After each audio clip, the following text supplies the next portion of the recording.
हाय, good afternoon. सास, बहू और सेंसेक्स के आज के इस मंडे एपिसोड में आप सबका स्वागत है। मदद करने के लिए कोलकाता से मार्केट वेटरन रजत के बोस.com के रजत बोस यानी रजत दा आपको आपकी स्क्रीन पे नजर आ रहे हैं। रजत दा, good afternoon. Thank you so much Monday दोपहर जुड़ने के लिए। बस आपके पास आ रहा हूं। पहले स्क्रीन पे दिखा दीजिए हम तक रीच आउट करने के तरीके, वो टोल फ्री नंबर यानी कि व्हाट्सएप नंबर जो है, और सोशल मीडिया प्लेटफॉर्म्स पे रीच आउट करने के वो आईडीज जो हैं, चाहे वो एक्स हो, इंस्टाग्राम हो, थ्रेड हो, सब आपकी स्क्रीन पर हैं। रीच आउट करते रहिए। कोशिश होगी जल्द आपकी हमारी इस प्लेटफॉर्म पे मुलाकात हो। जहाँ तक मार्केट्स की बात है, ठीक है, कोई दिक्कत नहीं है। फ्राइडे को एक तरफा बढ़िया 400 पॉइंट का मूव आया था, उसके बाद फ्लैट लाइन के अब इर्द गिर्द हम घूमते हुए, तो बहुत बढ़िया मूव्स के बाद कह लीजिए कंसोलिडेशन का दिन। एक बार निफ्टी की कंट्रीब्यूशन प्लेट दिखा देता हूं। वैसे आज सुबह ग्लोब का भी ऐसा ही कुछ मन था। आधे हारे में आधे लाल में हमारे एशियन भाई बंधु नजर आ रहे थे, एशियन पीयर्स नजर आ रहे थे। निफ्टी कंट्रीब्यूशन प्लेट दिखाइए डायरेक्टर साहब। कोई आईसीआईसीआई बैंक दबाव बनाता हुआ आपको नजर आएगा तो उसके सामने रिलायंस, ये देखिए, ये है इस समय की कंट्रीब्यूशन प्लेट।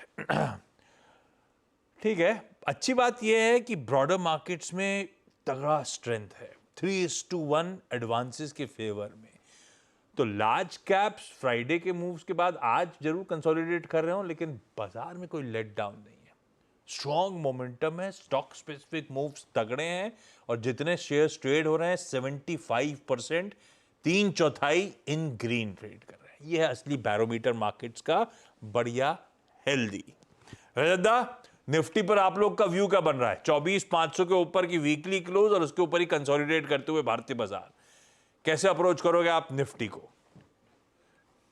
ये आज के दिन जो है थोड़ा ऊपर खुल के अभी नीचे है, बट इसके मतलब ये नहीं कि मार्केट में निफ्टी वीक लग रहा है। वीक नहीं लग रहा है क्योंकि ये 24,500 के ऊपर है, लेकिन जो बुलिशनेस आने के लिए, जबरदस्त बुलिशनेस आने के लिए निफ्टी को 6,600 मतलब 24,686 इसके ऊपर चलना पड़ेगा। 24,686 महत्वपूर्ण है इसीलिए कि ये 4 दिसंबर का लो था और इसके बाद में गैप डाउन ओपनिंग होके नीचे गया था, वहां से अभी रिकवर कर रहा है।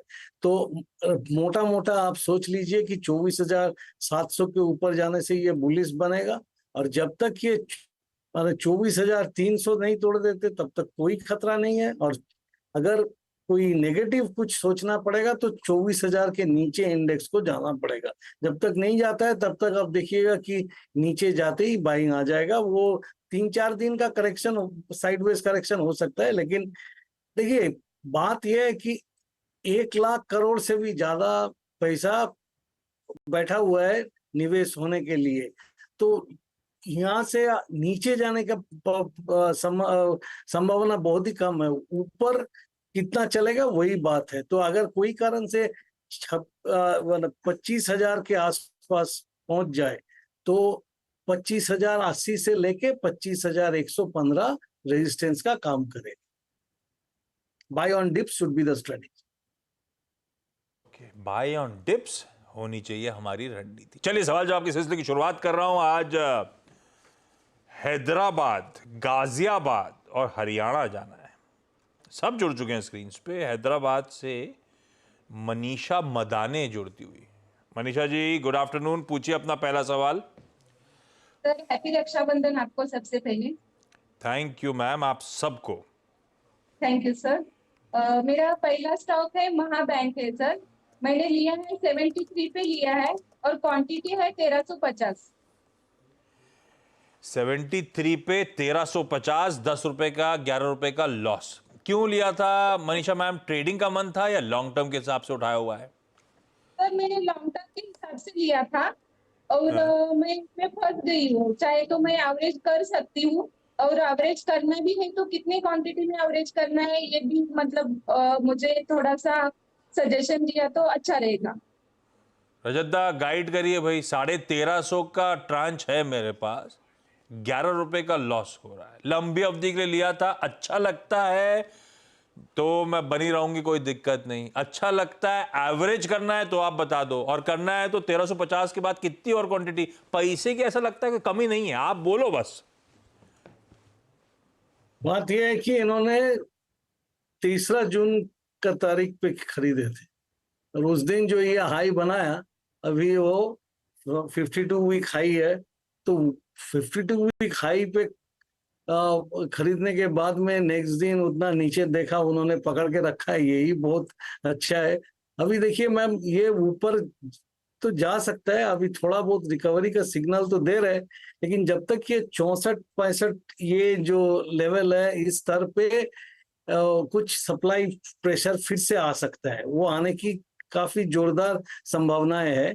लेकिन जब तक आपकी काउंटर जो 200 डे मूविंग एवरेज 58 रुपया के आसपास है, उसके नीचे जब तक नहीं जाता है, मैं बोलूंगा कि उसको स्टॉप लॉस मान के अब इसमें बने रहिए।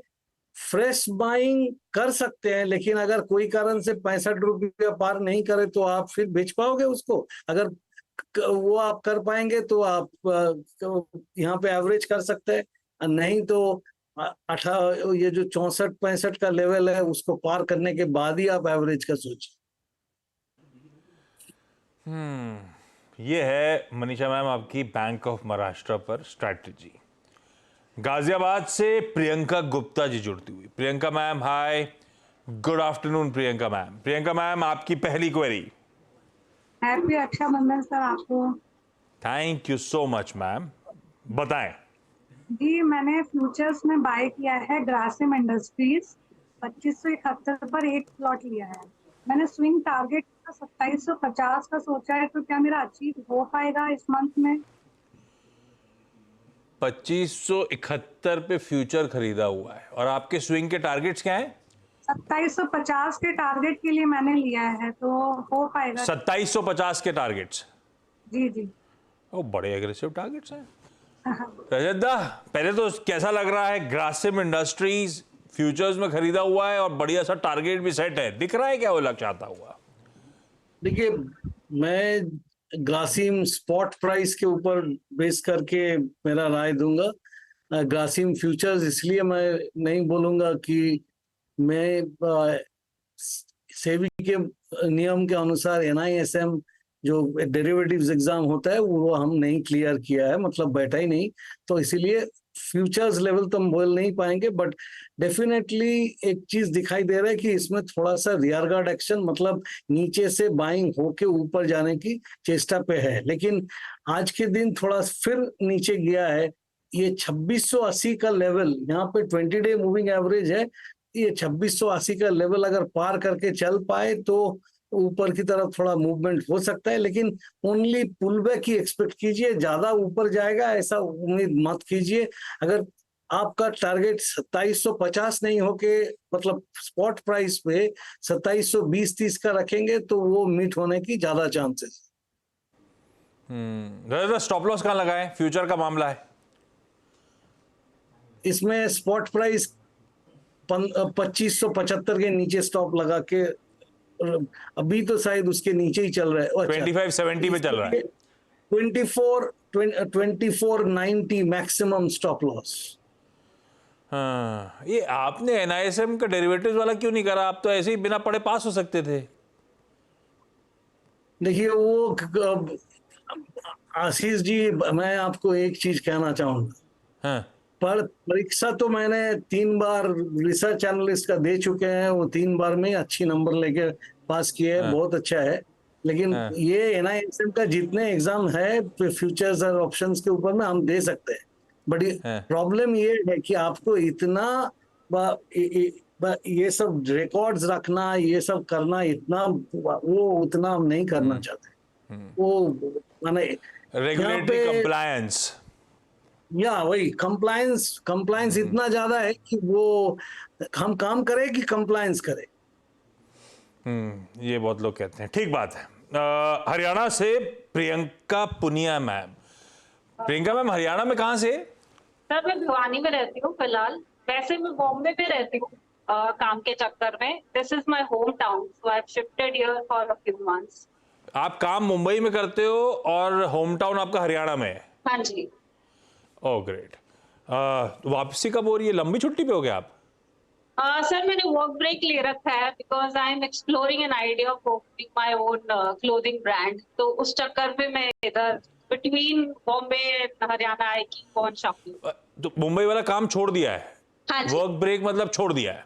हाँ जी। और एक्सप्लोरिंग एन आइडिया मतलब कोई बिजनेस खड़ा करने का मन है? करेक्ट। अरे वाह।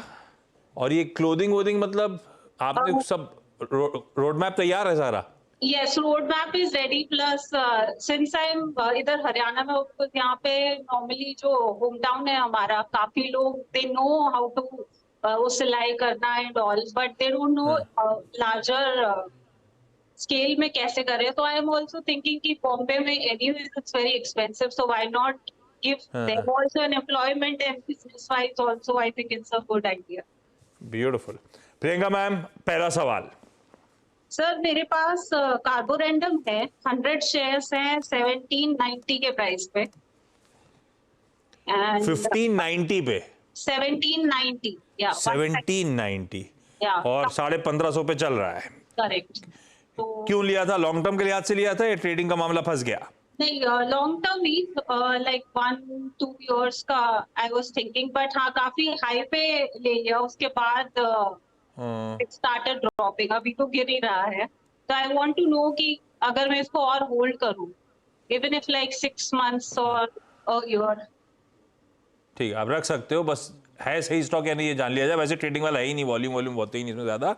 ये है तो इन्वेस्टमेंट ग्रेड का स्टॉक, कार्बोरंडम यूनिवर्सल। रजत, थोड़ा सा नुकसान हो रहा है, रख सकते हैं अगर आप कहोगे 6 महीना 12 महीना चलेगा। कमाई करके देगा क्या ये काउंटर? ये 1627 से लेके 1640 का जो लेवल है उसके ऊपर जाए टिके, तभी वो ऊपर की तरफ प्रोजेक्शन करना चाहिए। जहां तक का 20 दिन का और 50 दिन का जो मूविंग एवरेजेस है, एक्सपोनेंशियल मूविंग एवरेज, वो डेथ क्रॉस बनाने जा रहे हैं। और इसमें नीचे बोलिए तो जो फॉर्मेशन अभी बना है ये बेयरिश फ्लैग जैसा बना है। तो मैक्सिमम इन दिनों में जो 1505 के आसपास जो लोग बना था वो तोड़ने से अब मान लीजिए कि ये 1415 के आसपास जहां पे 200 एक्सपोनेंशियल मूविंग एवरेज है उसी की तरफ जाने की तैयारी पे है। अगर आप लंबी अवधि के लिए रखेंगे तो हो सकता है कि ऊपर की लेवल आ जाएगा, बट आपका नजरिया अगर short term even medium term में उतना ऊपर में 1700 के ऊपर या 1750 वो सब लेवल अभी थोड़ा मुश्किल लग रहा है। ऐसा नहीं कि नहीं हो सकता है, बट ये नीचे जाने की संभावना कुछ ज्यादा ही है।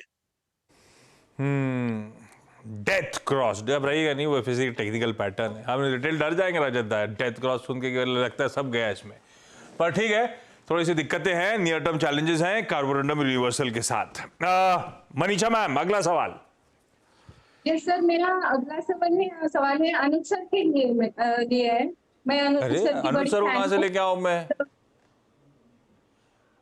रजत से काम नहीं चलेगा क्या? सर मेरे ना मतलब मुझे बेटी के नाम से इन्वेस्टमेंट करना है। मेरी बेटी अभी 5 साल की है, तो अगले 15-20 साल के लिए मुझे उसके नाम से इन्वेस्ट करना है।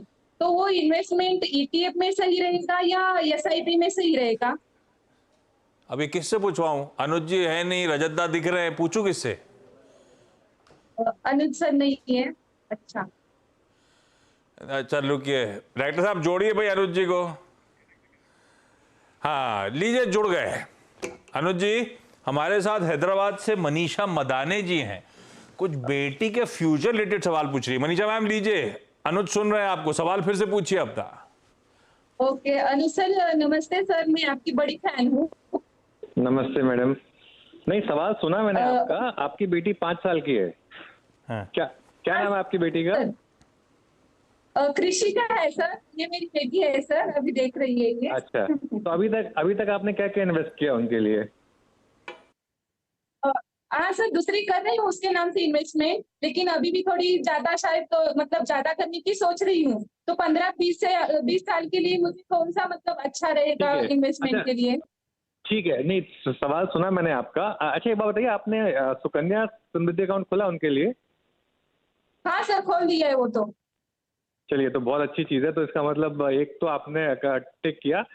देखिए, मेरे ख्याल से क्योंकि बेटी आपकी बहुत छोटी है और मेरा पूरा भरोसा इस समय इंडिया ग्रोथ स्टोरी पर है, तो बेस्ट रहेगा कि आप एक निफ्टी का ETF आप कोई भी चुन सकती हैं वो काफ़ी सारी म्यूचुअल फंड्स का एक ETF होता है, तो एक निफ्टी का ETF उसमें एक थोड़ा सा पैसा डाल दें और उसके अलावा एक बाकी का जो थोड़ा पैसा है उसमें कुछ पैसा आप एक ब्लू चिप फंड में और करीब 5 से 10% पैसा एक स्मॉल कैप फंड में, कोई भी एक ढंग का स्मॉल कैप फंड चुनकर उसमें अगर आप डालें तो वो बेटर रहेगा। लेकिन ज़्यादा पैसा आप निफ्टी ETF में और लार्ज कैप फंड में डालिएगा क्योंकि आपकी बेटी का मामला है इसके लिए, और थोड़ा सा 5 से 10% कोई एक मिड कैप या स्मॉल कैप फंड में डाल दीजिए।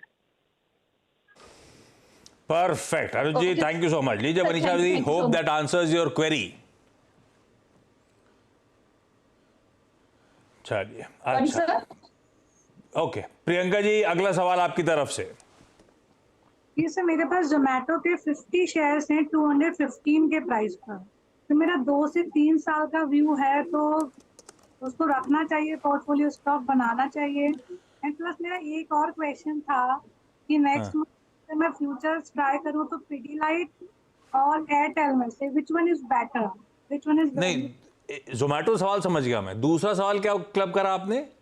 फ्यूचर्स में ट्राई करना था पिडीलाइट या फिर एयरटेल, तो which is better. Pidilite futures try करना था, मतलब क्यों करने का मन है? जी सर, अच्छा, आप चार्ट स्टडी करते हो? क्या स्टडी करते हो? डेटा पॉइंट स्टडी करते हो? कुछ स्टडी करते हो? ये स्टॉक कहां से चुने आपने, पिडलाइट और एयरटेल?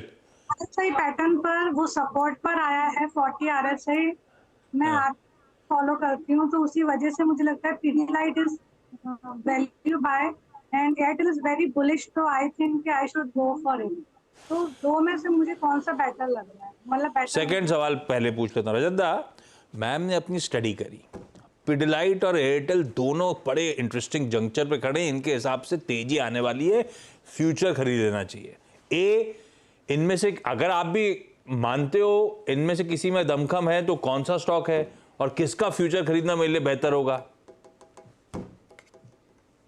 ये लॉन्ग टर्म के नजरिया लेके चलेंगे तब तो हम बोलते थे कि दोनों ही आप ले सकते हैं, बट अभी कंपैरेटिवली स्पीकिंग शॉर्ट टर्म के लिए एयरटेल मुझको ज्यादा अच्छा लग रहा है, क्योंकि एयरटेल आज तो थोड़ा नीचे आया है, बट एयरटेल जब कैश में 1510 के ऊपर चला जाएगा तो वो अच्छी मूवमेंट दे सकता है। और एयरटेल का जो सपोर्ट है 1450 से लेके 1430 तक का, वो अभी तोड़ने का संभावना कुछ कम ही दिख रहा है।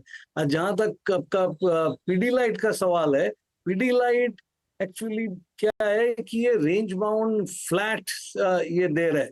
अब इस लेवल पे अगर खरीदारी करेंगे तो एक ही प्रॉब्लम है कि 20 और 50 दिन का जो मूविंग एवरेजेस है वो अभी सप्लाई देगा, तो इस कैश लेवल 3100 से 3115 के बीच में जो सप्लाई है, जो कि आज भी थोड़ा उसी के आसपास से सप्लाई चालू हुआ, वो जब तक वो क्रॉस कर नहीं पाते तो इसमें ऊपर की तरफ मूवमेंट होना थोड़ा मुश्किल लग रहा है। और पिछले कुछ दिनों में बहुत ज्यादा वॉल्यूम के संग ये ऊपर से गिरा था, मतलब 3200 का लेवल से, बट ये रेंज बाउंड है। आप नीचे की लेवल मतलब 3000 3050 इस रेंज पे जब आएगा तो तब आप सोच सकते हैं कि ठीक है थोड़ा बहुत ले लीजिए, तब चले।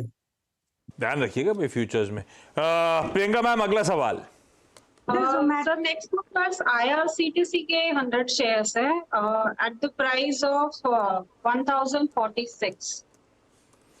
IRCTC 1046, हाँ जी, 100 936 पे चल रहा है, ठीक है। 100-110 रुपए का इस समय थोड़ा नुकसान। रजदा, IRCTC कैसा? देखिए IRCTC में अगर निवेश के लिए रखें तो इतना कोई हर्जा नहीं है, क्योंकि अभी ये 200 डे एक्सपोनेंशियल मूविंग एवरेज को कुछ दिन से टेस्ट कर रहे थे, आज तो उसके ऊपर चल पड़ा है और 9 डे के ऊपर भी गया है, तो रिकवरी रैली तो देखने को मिल रहा है। बट मैं ये कहूंगा कि अगर आप बने रहे तो इसमें 1050 से 1150 का लेवल